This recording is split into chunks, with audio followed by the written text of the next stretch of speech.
Welcome back, Summits Podcast. Today is a special day because we have possibly kind of the most fitting guest, I would say. When you look at with the name, yeah. Yep, the subject matter, the Yep. purpose, I would agree. kind of all ties together. I don't want to spoil anything, but yeah, I think you're right. I'm just saying. You're right. Welcome, Mr. Sean Swarner. Sorry, almost botched that one. Welcome to the Summits Podcast, sir. Appreciate it, guys. I know it's like a tongue twister right there, but I've been used to, I've been saying my name for quite a while, so it kind of rolls off the tongue. But yes, Sean Swarner. There you go. Sean and I have known each other for a couple of years. Again, not going to take away from any of the story, but Sean was kind enough to join us at the An Evening with Heroes Gala in 2018. Came out here to Indy from Colorado and spoke with the folks in attendance at the gala. That was a good night. Yep. I remember that quite well. I've got a little picture there from a few years back. We haven't changed a bit. Also with our MC there, Ray Cortopassi. We look a little bit better, and I actually, that was the first time I've ever tied a bow tie. Thank you, Google. Yeah. Yep. Every year for the gala, I have to look it up. I try to like take it off and leave it where I can like kind of like slip it back on so I don't have to try and like tie it again, because it's always like my wife, whenever I'm trying to tie it, she just like leaves the room because it's so frustrating. Yeah, it's not as simple as people think. No, it's not. Clip-on one should be more socially acceptable, in my opinion. Just saying. Do what you need to do. Just saying. Do what you need to do, Mr. Clip-on. All right. Well, Sean and I were connected through a mutual acquaintance down in Atlanta, the ATL, this time of year called Hotlanta. So T. Scott, thanks again for that. Sean, we'd like to start things off with July. Here we are, July 2nd today, but this will be released a little bit later, is Sarcoma Cancer Awareness Month. So with that, we're just going to start pulling that string early. And Sean, what is your cancer story? Wow. Well, I guess where do you want me to begin? Like when mom and dad got together and 9 months later I came out, or? Well, maybe fast forward a little through that part. I mean, fast forward through that out. So, wow. I'll just start when I was 13. And I'll quickly go through it. A knee injury basically stuck me in the hospital when I was in the 8th grade. And that knee injury basically triggered everything else in my body to go incredibly haywire. And because of that, they diagnosed me with advanced stage 4 Hodgkin's lymphoma. So, when you're 13 years old, you're looking at life a little bit differently. Your hormones are kicking in. You're starting to grow hair in unusual places on your body. You're at the beginning of your life, and you think you know everything. You think you're you're indestructible. Yep. But I was eventually 60, 70 pounds overweight, bald from head to toe, no friends, because it's a popularity contest, as we know, going 8th grade, freshman year in high school. And I was gonna say, no offense, but people who are bald just aren't too popular. But it's that seemed like a personal attack. Wow. But when you're 13 years old and you lose your hair, you stick out like a sore thumb. Yeah. And it was devastating. I had no hope. I had no future, really. But I went through about a year and a half of chemotherapy, and I was placed back in remission. I had a wonderful, wonderful life. Went back to being normal. And then because of the knee injury, they found the first cancer. And because of the first cancer, they found the second cancer, which is kind of crazy if you think about it. Going in for a checkup for the first one is when they found the second cancer. So in one day, they found a tumor on an X-ray about the size of a golf ball right between my lungs and my ribs. They found a tumor on an X-ray. They did a needle biopsy where they threaded a needle, back then it seemed like a foot long, but it was probably 5 inches long. Threaded it between my ribs to aspirate part of the tumor. They removed another lymph node. They put in a Hickman catheter. They snapped open my ribs, took out the tumor, put in a drainage tube, and started chemotherapy in less than 1 day. Wow. And the reason it was so quick was because the type of cancer I had was just incredibly aggressive. And the prognosis is roughly 6%. I'm sorry, yeah, 6%. So 94 out of 100 people die from this cancer. And it's basically a branch of Ewing sarcoma, which is Askins sarcoma. And no one's ever had Hodgkin's and Askins before. And to my knowledge, they haven't had it since I was diagnosed. Wow. So the first cancer was 13, second cancer was 16. So basically 13 to 18 years old. My entire teen years were robbed from me. I think we have a pic. Sorry, I think we have a pic of let's know, is this around the 13 time frame? I would assume. We'll have that pop up here in a sec. Oh yeah. I'd love to see it. Yeah, that's the first one. So I actually had, and what's going on there is it looking at that still gives me nightmares. I actually I had an allergic reaction to one of the anti-nausea medications, and it rolled my eyeballs back in my head. It was a muscular reaction. My eyeballs fluttered up, and I couldn't even see. So I was blind numerous days going through the treatments because of that. But after they figured out what it was, because it finally happened going into one of my chemo treatments, and I remember walking down the hallway, and my eyeballs started rolling backwards. And the doctors finally saw me like that, where they had, and what was off was I was also wearing hard contacts at the time. So my contacts were my eyeballs too. They're up my head. So when I finally sat down, the nurse came in and she's like, I've seen this before. So my mom's like, well, what the hell's going on with my firstborn son? He can't see, he's blind. And she said that it was a muscular reaction created by or caused by one of the anti-nausea medications. And the only reason she knew that was because about 2 days beforehand, a lady came in with her husband. She was getting treatment. She was on the same thing, and she had a muscular reaction where she couldn't control her tongue. So it was literally darting in and out of her mouth. So she couldn't talk, but her tongue was just going in and out, in and out, in and out. Wow. She's like, what the hell's going on? So they gave her a mild sedative to help her relax, like a muscle relaxant. They did the same thing to me, and my eyeballs slowly came back down, and I could see again. And when they figured out what it was, I stopped taking that medicine, and I decided that I was not going to throw up. I was not going to get sick again.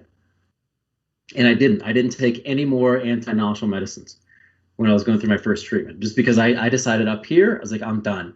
Yeah. Like that's enough. So then going in through going through that second cancer is when I was diagnosed with Askins sarcoma. First time around, they told my parents, your firstborn son has 3 months to live. So I had an expiration date of 3 months. The second time around, the doctors actually told my parents, I had an expiration date of 14 days. So I literally remember, and I very vividly remember laying in the hospital bed, and a man of the cloth came in, stood at the end of my bed, and started reading me my last rites. The hospital wanted me to write out a living will and put me in hospice. And I remember looking at my mom thinking, because I have a brother who's 3 years younger than me, thinking about, well, what the hell does the hospital want? It's like, I looked at my mom, like, isn't my brother going to get my hand-me-downs anyhow? Like, what is that? So the pastor did his thing. We argued with the hospital that I wasn't going to go into hospice, and I kept fighting, one step after another, and finally ended up beating Askins sarcoma. But because the treatments were so harsh and no one's ever had those two together before, they didn't know what was going to happen. So they stuck me in a medically induced coma for a year. I don't remember being 16. Yeah. And because of what's happened, I go in once a year for a checkup, even now, 30 years later. Wow. So they showed up to kind of read you those rights and have you try and do that living will where you still were getting medication and everything on that. They're just had made the decision of what was going to happen, even though. Absolutely. Yeah. They gave up. They're like, this guy's not going to survive. Wow. I assume at 16 you just wanted to prove him wrong then also, right? I think that's the stubbornness came in. Like, your parents, when you're younger, you're like, oh, you can't do that. I was like, yeah, watch me. I'm going to make it happen. Yeah.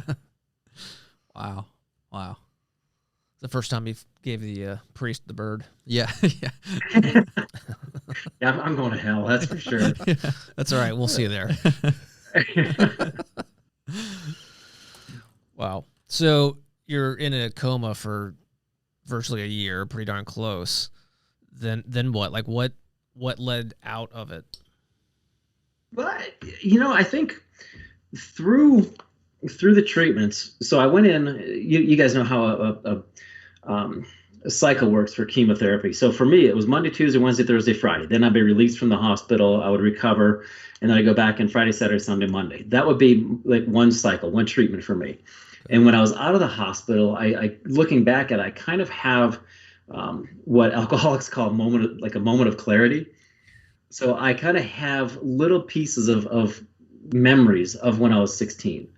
And what's crazy is even when you're in a coma, when you're not really remembering what's going on, your brain is still processing the information that it's receiving, and it's still keeping those memories. The issue is the recall of those memories, and the sense of smell is closest linked to memory.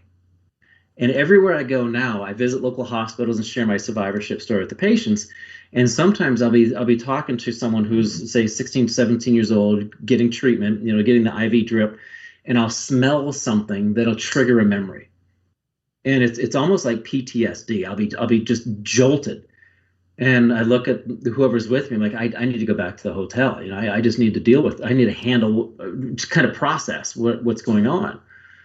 So looking back at it, what happened after that year, I again, one step at a time, I kept building myself back up to where I was.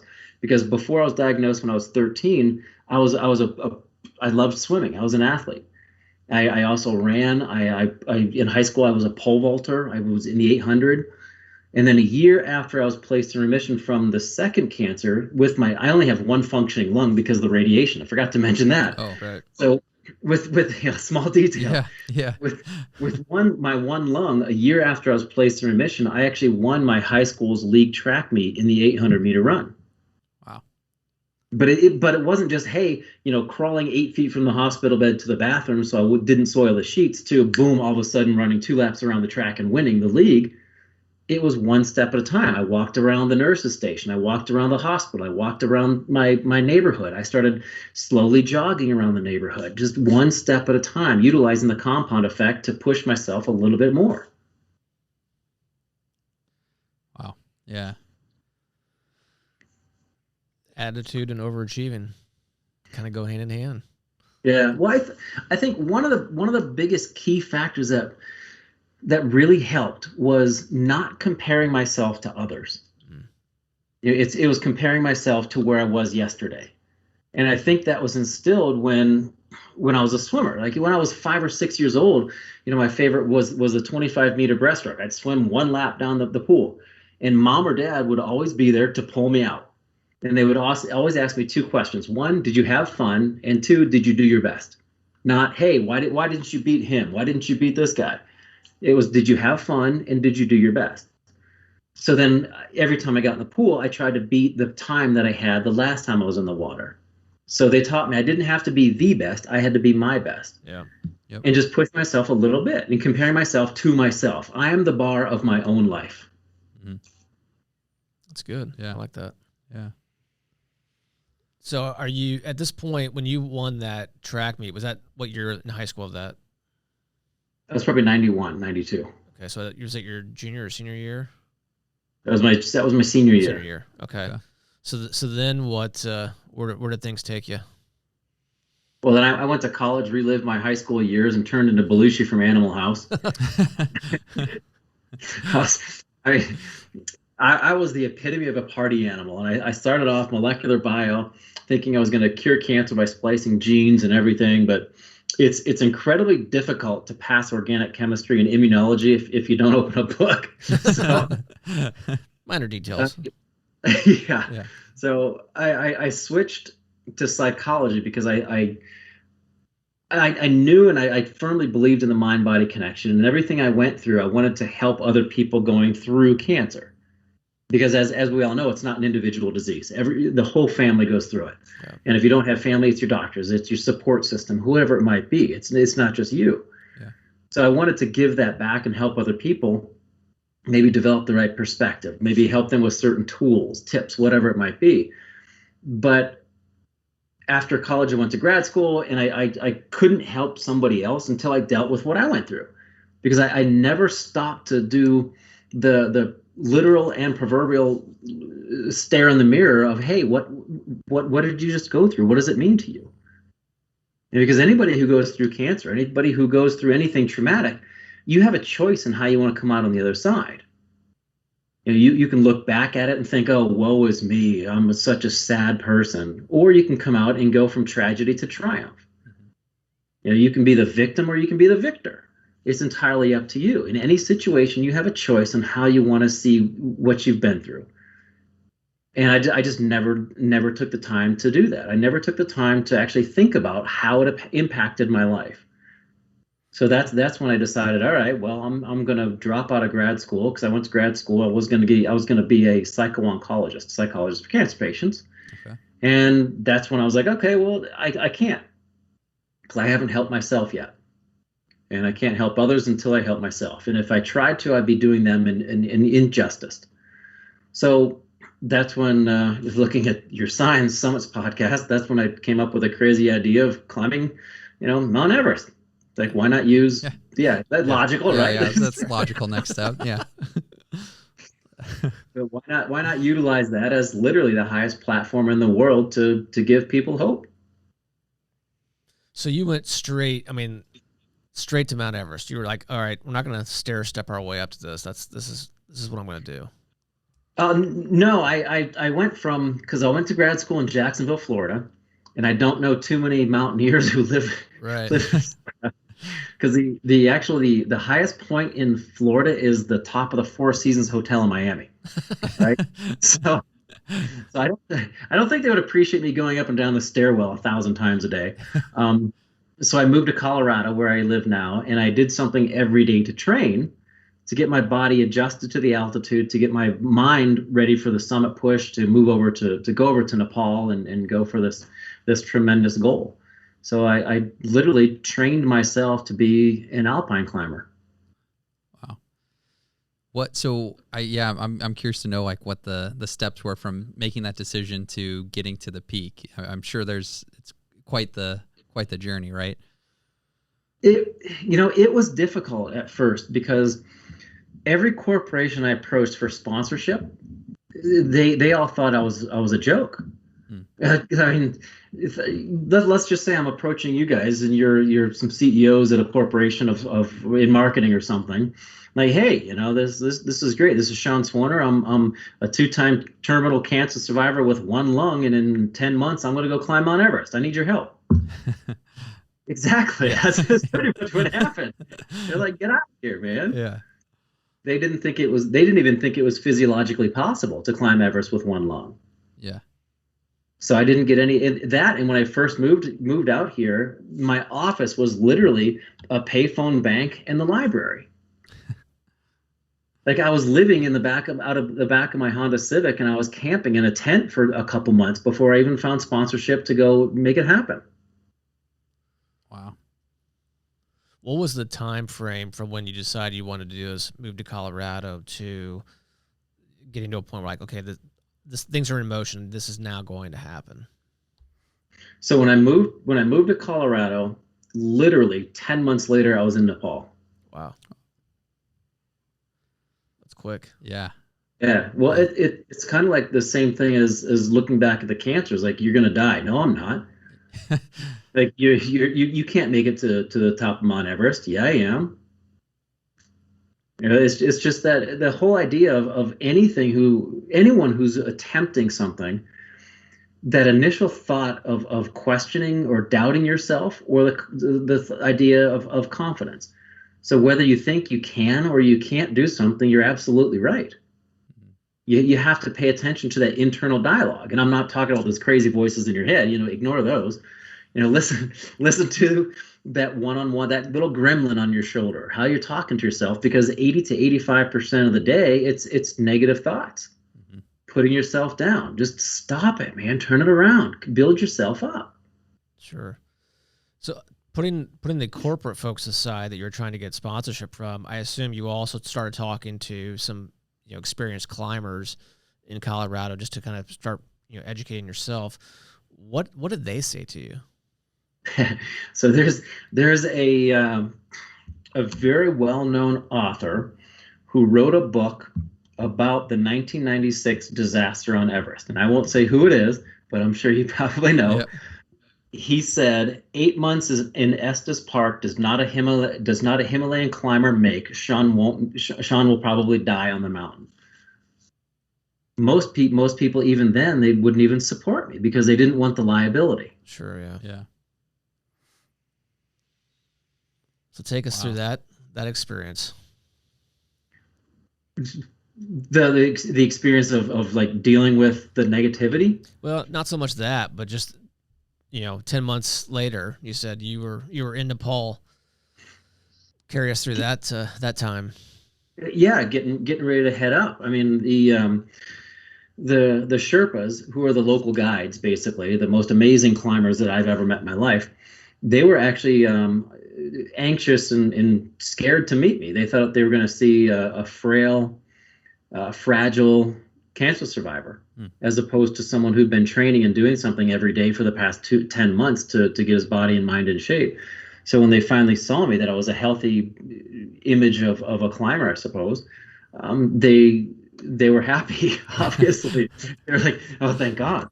But when we got to base camp, I actually I to be able to climb, I purchased a permit with National Geographic. So they were the only people who believed in what I was doing. And it was through an Everest organizer, an expedition company based out of Kathmandu, because no American companies would even look at me. So I went straight to Kathmandu, and he was organizing. His name was Wang Chu Sherpa. Wang Chu was organizing through Peak Promotion, Nat Geo's trip. And on a permit, you can actually get 7 people. So I bought a spot under their permit. They had one open. And we had 2 separate trips. So they had the National Geographic trip at base camp, and then there was me off to the side. So technically I was under their permit, but they didn't want to be responsible for me.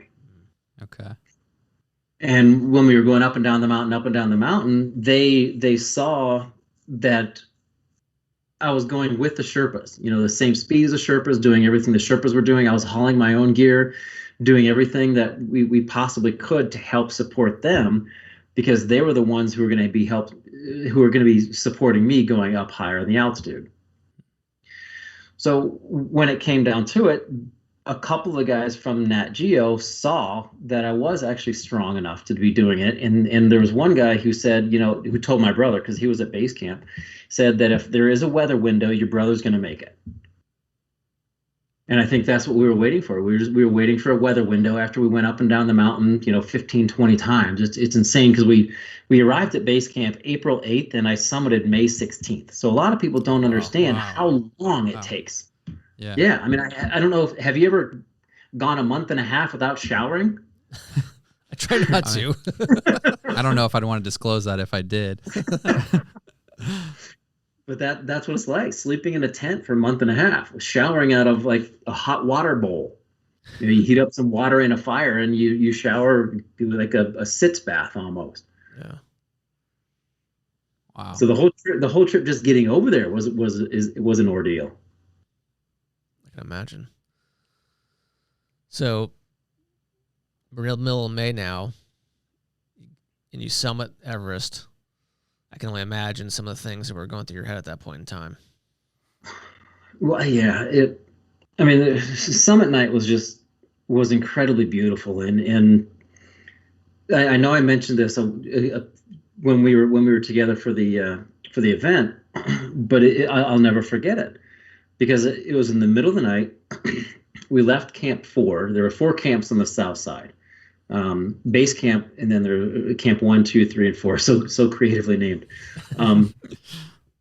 But at 26,000 feet is where we leave to go up to 29,000. So we only have 3,000 vertical feet to go. But because the air is so thin, here in Colorado, let me kind of paint the picture. Here in Colorado, I can do 1,000 vertical feet in 45 minutes to an hour. Okay. Over there, we only had 3,000 vertical feet to go. We left at 10 p.m. I summited at 9:30 a.m. the next morning. So 2 hours. Yeah, exactly. And it's because every step you take, and it's literally half a step, you sit there and then you breathe 10 or 15, 20, 30 times. And then you take another half step and then you breathe 15, 20, 30 times. And I'm going up there with half my lung capacity. And there was one moment when we were on what's called the Knife Ridge, where it literally drops off 3 feet to my right side, 2 miles straight down into Tibet, and 1.5 miles on my left side straight down into Nepal. And I was bouncing up and down because I couldn't feel from my knees to my toes. I was completely numb. I thought I was going to lose both my legs to the altitude and frostbite. But I remember being at that moment where the sun started coming up. So it was probably like 5:36 in the morning. And looking straight out, it was like a sea of clouds with mountain peaks as islands. And it was just the most beautiful sunrise was coming up, and I could see, looking out, when you're that high, the horizon's not flat. Yeah, I could see the curvature of the earth. Yeah. So then I looked over to my left side, and straight out, literally without looking up, were stars at eye level. That's cool. So my head was just going back and forth, the most amazing sunrise on my right side, the stars at eye level over here. And that's when I started tearing up, knowing I was going to make it. Because the entire time I'm climbing, going up and down the mountain, I had a flag that was folded up in my chest pocket, close to my heart. That was my purpose, my reason for making it to the top. And it had names of people touched by cancer. So when I got to the top, I collapsed to my knees, put my head in my hands, and I wept like an infant. Pulled that flag out, wrapped it around the top of the world, and I realized that I wasn't the first cancer survivor to climb Everest. We all were together. Yeah. Wow. Then you had to go back down. Yeah. That's actually the funny part, because climbing is a round trip sport. Most people don't realize that. Once you got back down and took it all in, probably took some time off, perhaps, maybe not, then what did you set your sights on? What made you decide, okay, that was awesome, now I'm going to go on to the next thing? Because there are several next things for you. Right. Well, after Everest, I think I got home. I relaxed for a little bit. I lost 30 pounds in a month and a half. Okay. So I had to put that back on. Thank you, beer and pizza. So logically then after a while, you start to slowly forget the bad parts, all the miserable parts, all the hurricane force winds, the numb fingers and toes, the altitude, the strain, and you start remembering the good parts. And I think that's what I did. And I realized that there's something called the 7 Summits, which is the highest mountain on every continent. And that's when I decided, okay, well, let's go after that, the next project. And I continued on with Kilimanjaro, which is the highest mountain in Africa, which I do every year as a fundraiser for a cancer charity. And I'm leaving. This will be my 21st summit of Kili in a couple weeks. Kilimanjaro, then Elbrus, the highest mountain in Europe. And then I continued on to, I think it was Aconcagua, which is the highest mountain in South America. Then Australia. And right now where I live in Colorado is, I think, 200 feet lower than the highest point in Australia. So that one wasn't too difficult. Then went to Antarctica, then the North Pole, or then to Denali up in Alaska. So that was the 7 summits. And on each one of those peaks, again, I had a flag that had names of people touched by cancer. Whether someone has if they were currently battling, if they're a survivor, or, as we all know, unfortunately, people pass away. And it was also like in memory of someone as well. So I've always had a deeper purpose and a deeper meaning for everything I'm doing. Right. What was the time span it took you to complete all 7 summits? I think that was 6 years, because Denali took me 3 attempts. I slid 100 feet down a glacier once. My first attempt, we had more snow. The next year, we had more snow in 2 nights than the Alaska range did all winter. Wow. I woke up and we were buried underneath like 11 feet of snow. Wow. So we had to dig ourselves out. I mean, it was crazy because we dug out our little camp spot, and then we kind of dug a trail to the next tent where we had our avalanche probes looking for tents because it was just covered. Yeah. So we did, and we dug out the other camp spot, and then we dug a trail to the next camp spot, dug out that tent, and if you could look at it from an aerial picture, it was kind of like a cross section of an ant farm. Right. Yeah. So then I finally summited on my third attempt on Denali. So I think it was 6 years, and then after that, I did the Hawaii Ironman in between there, and I also did the South Pole and the North Pole, and then all that together, the 7 summits and the 2 poles, is something called the Explorers or the Adventures Grand Slam, which I didn't name it, but I still think it sounds like a Denny's breakfast platter. That's crazy. So I think one of the photos that we have of you I think it's from the North Pole, I believe. It's the one with snow and ice all over you. Correct me if I'm wrong when popped this one up, but I believe that's what we're looking at here. Yeah. So that's the North Pole. Going towards the North Pole is probably, I know there's no point of reference because you can't see anything behind me, but I remember exactly when that was taken because there was a film company that went up, and if anyone's interested, it's True North, the Sean Swarner story on Amazon Prime. Phenomenal footage. But I remember when he took that picture, and I was just thinking, that's it. That's going to be the one, because what you see on my face, that's my breath. That's a humidity from my breath. So when I'm moving forward and I'm breathing out, I'm actually walking into the moisture that came from my own lungs, and that's just built up over time. And there was one point where, because it was so cold, it was 80 below, and when I blinked, it was so cold my eyelashes froze together. I had to pull my right eye open at one point. Wow. You lost me at 80 below. Yeah. So people always say, "Oh, it's cold." I'm like, "Yeah, cold's a relative term." Yeah. Exactly. Yeah. I got to imagine you've probably been asked this thousands of times, but you complete the 7 summits. What makes you decide, oh, you know what? That wasn't enough. Let's do the Ironman. Let's do both poles. I mean, just this constant drive to do more? Well, I think for the Ironman, it was definitely, I remember being in the hospital. I think it was the first cancer. And I remember watching a guy named Mike Pigg, who was a triathlete. And I remember he finished the Hawaii Ironman because I had a background in running. I had a background in swimming. And I promised myself, I was like, if I survive, I'm going to finish that race.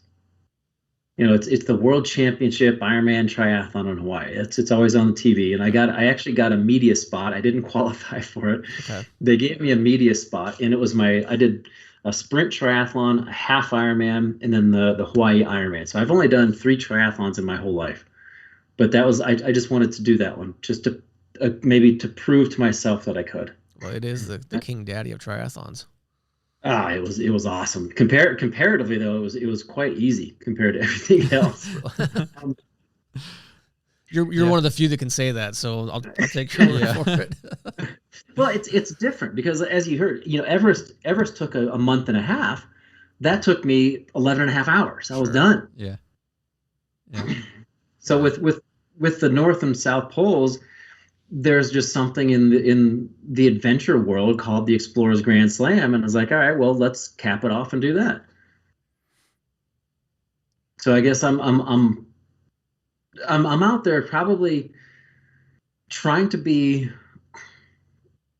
give people some hope, because oftentimes when people are struggling, they just need that story to maybe hit them and have them believe, hey, I can get over whatever humps in my way. I can overcome whatever challenges in my way. And maybe if I can plant that seed into people who are struggling right now, my life's been worth it. Mm-hmm. Yeah, absolutely. Yeah. How many people, I assume they probably keep track of this, but how many people have actually completed the Explorers Grand Slam? I was number, I think, 56. But if you okay. Yeah, but if you add in the Hawaii Ironman to it, there's one person in history who's done it. Okay. Wow. And is it safe to say of those 56 or maybe it's up to 65 now or whatever the number is, that how many are there any other cancer survivors who have done that? Nope. Okay. No cancer survivors. Cool. Well, one cancer survivor. Yeah. Correct. Well, awesome. Well, thank you on behalf of all the Survivor Nation for doing that. Oh, absolutely. No, I will not be attempting it. but you could go up Kilimanjaro with me every year. Well, so that's great segue. Yeah. Great segue. So I know we have another pick here, and you kind of previously mentioned your Kilimanjaro trips, but yeah, let's talk about today now. What does Sean Swarner up to these days, and talk to us about this trip in particular. That I actually took that picture last year. I was one of the very, very, very few people to take a group up Kilimanjaro because we were in the middle of the vid, and we went over. We were the only people on the mountain, which was just spectacular. So Barafu Camp is basically base camp. That's the last camp where you leave to go up for the summit. The summit's behind the left on my right head, but left of that picture. Okay. But I'm leaving again July 20th, I think, and we're heading up the mountain the 25th or something.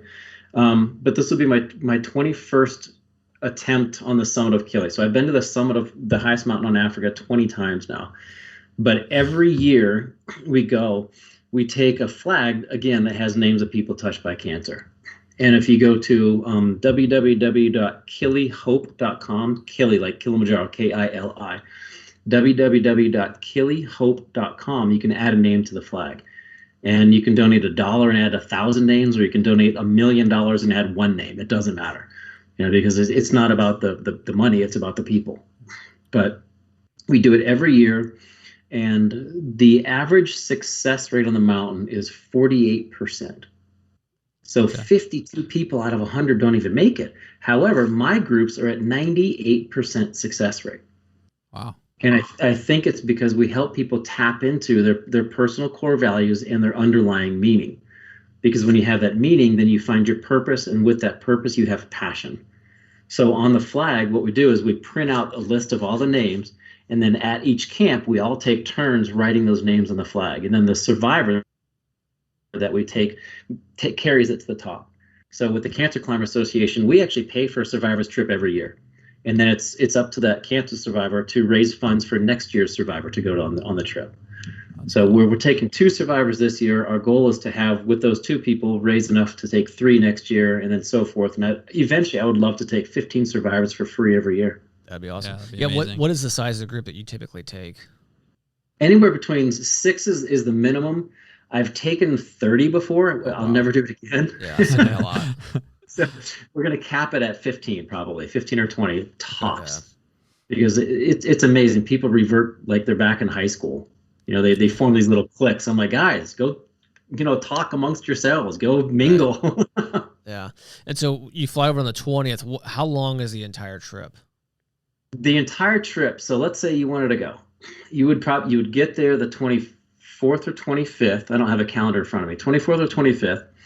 We have a day off, head up the mountain the 26th, and then we have 7 days on the mountain, come off the mountain, rest that night back in the hotel, and then we actually fly into the Serengeti for a 4-day safari.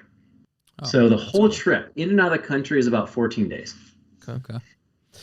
But you didn't sound like, and maybe this is my ignorance to climbing, I didn't hear any, like, 1 day of rest when you get there, so there's no really any altitude acclimation or anything like that. No, we take our time. So Kilimanjaro is different than Everest because first of all, it's 2 miles shorter. So vertical. It's 2 miles down. It's 19,342 feet. The first day we go to the park gate. Then we hike up to Machame Camp. The next day we go to Shira Camp. Then we go to Barranco Camp. Then we go to Karanga, Barafu. Go to Uhuru Peak, which is the summit.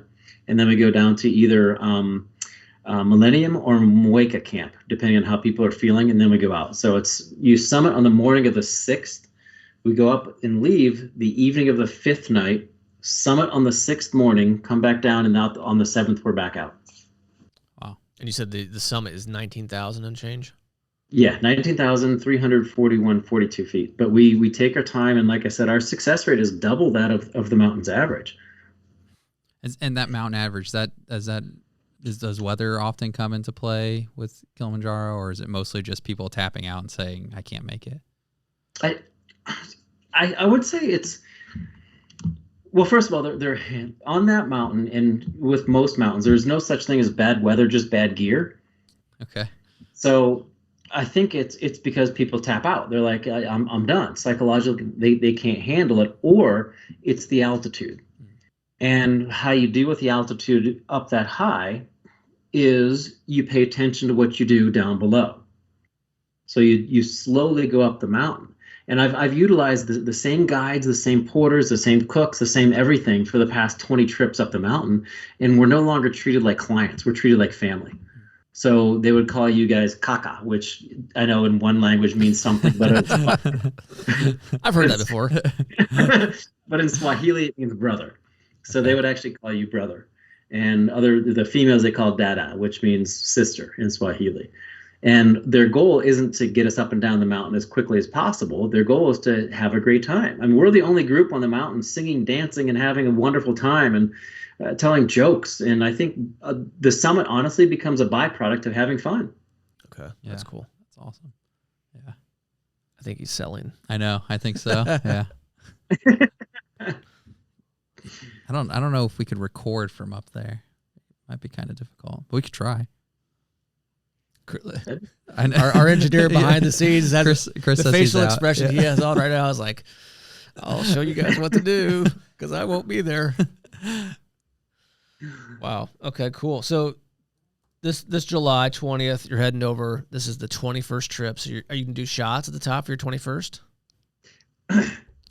Well, I have taken, for the North Pole, Johnny Walker gave me a bottle of blue, right? And it was engraved, Sean Swarner, best served on ice. I'm like, that's cool. That's very cool. Yeah. But a quick side note from that was the night that we were going to bed, getting ready for the morning of like the last 7 miles that we knew we were going to make it that next day going up to the North Pole. I brought the bottle out of my sled. I looked at it. It was so cold it was frozen. So I had to take my extra hand warmers and wrap it in tape around the bottle of whiskey. I had to warm the bottle up to drink it. That is crazy. I mean, that shit's got to be like 80 proof at least, I would think. Yes. Yeah. And it froze. That's cold. Yeah. Cold. So no on top ice needed. Yeah, we have a little sip of some whiskey or a beer or whatever people bring up. Yeah. Wow. That's cool. Yeah. Well, I mean, I feel so inadequate at this point in time. What when you're not climbing Kilimanjaro, what's Sean do in just an average day?